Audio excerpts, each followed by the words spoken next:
gue diketawain mulu bang dari tadi. Hah? Sama siapa? Nah, ditanya dong sama asradanya, maksud lu diketawain gimana? Si orang lighting ini jawab, ya gitu bang, ada suara cewek ketawa dari arah belakang gue. Gue juga gak mau tahu bang, karena emang gak ada siapa-siapa di belakang gue takut banget. Anjing. Akhirnya lampu yang rada jauh itu ditinggal gitu aja, gak ada yang jagain.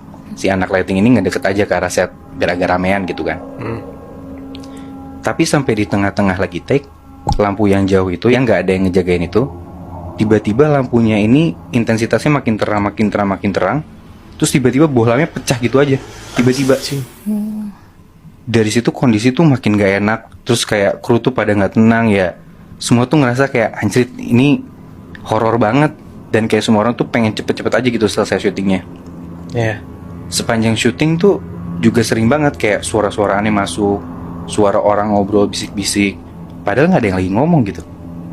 Dan ini tuh bikin syutingnya jadi rada ngaret. Yang tadinya cuma sampai jam 10, syuting ini tuh baru kelar kayak sekitar jam 2 pagi. Anjing, pagi banget. Jauh bang. Iya, overtime itu parah banget gara-gara banyak take yang diulang gara-gara si gangguan-gangguan itu kan. Tapi untungnya semua footage sudah keambil, yang emang harus diambil sesuai shortlist. Kalau tahu kalau misalnya syuting tuh kayak lo ada shortlistnya, oh ini udah keambil semua nih, jadi udah aman lah. Yang mereka butuhin udah keambil semua. Tapi kejadian mistisnya tuh gak berhenti sampai situ aja Muy. Nah, beberapa hari kemudian setelah mereka break, mereka lanjut ke proses editing dong. Editornya tuh ngecekin hasil video syutingan mereka, kayak ngecekin footage-nya itu bareng si sutradara buat di preview. Nah sialnya, dari puluhan footage yang diambil, hampir semua video dan sound tuh ada errornya. Walaupun udah di take berkali-kali sampai bener pas syutingnya dan kayak ya file udah oke gitu kan harusnya. Tapi pas dilihat di preview, kayak ada yang error. Terus soundnya tuh kresek-kresek. Itu tuh hampir semua video. Anjing. Videonya tuh beberapa ada yang tiba-tiba korup, gak bisa dibuka. Dan ada satu video, itu tuh lagi ngerekam bagian luarnya toko merah. Kayak lu tau gak sih kalau misalnya film-film tuh di awal atau tiap pindah lokasi scene, itu mereka nunjukin dulu nih lokasinya di mana, bentuk tempat dan suasana kayak gimana, establish shot lah namanya. Nah, lagi ngerekam establish shot kayak gitu. Si establish shot ini karena dari depan kelihatan kan jendela toko merah ini. Iya. Nah di jendela itu kayak ada sesuatu. Terus pas di zoom, itu tuh kelihatan banyak banget telapak tangan nempel di jendelanya.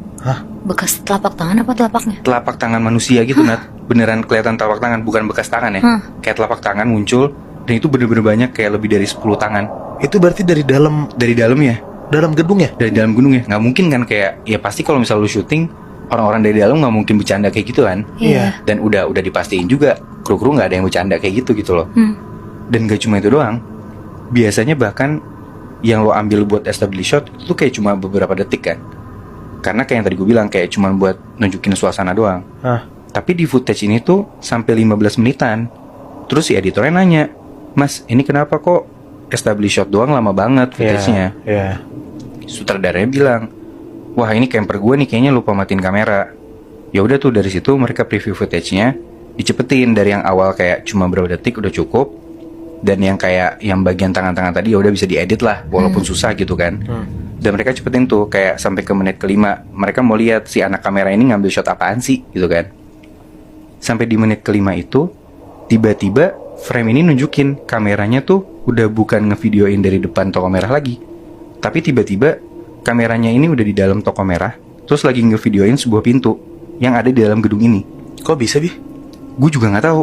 Padahal kayak si footage ini tuh nggak perlu gitu loh, kayak nggak dibutuhin. Dan di shortlist juga nggak ada. Si sutradaranya juga bingung kayak kenapa tiba-tiba ada video ini gitu loh. Akhirnya mereka cek kan, videonya jalan, terus tiba-tiba di video itu si pintu ini tuh kebuka pelan-pelan. Terus kedengar kayak ada suara orang teriak dari yang kecil banget sampai lama-lama suara teriakan ini tuh makin kenceng dan makin banyak teriak-teriak kayak orang minta tolong gitu. Anjing. Dan itu teriakannya tuh bener-bener kenceng banget sampai tiba-tiba pintunya ketutup, terus videonya gelap hitam gitu sampai menit ke terakhir. Gue nggak tahu sih ini tuh ada hubungannya apa enggak. Tapi kalau lo baca di internet, dulu di tahun 1740-an sempat ada kejadian pembantaian besar di toko merah ini. Tapi gue penasaran aja sih Bi, si kameramennya ini beneran nge-shoot si pintu itu nggak? Nah gue tuh nggak tahu Muy, karena kayak Yang namanya kameramen itu kan dia ngikutin arahan dari sutradara atau dari DP-nya kan, Iya. director fotografinya kan. Kalau misalnya itu nggak ada di shortlist atau kayak nggak ada arahan dari atasannya, gak mungkin dia disuruh buat ngambil video itu gitu loh, Moy. Berarti itu video muncul tiba-tiba aja. Kayaknya sih kayak gitu. Anjing.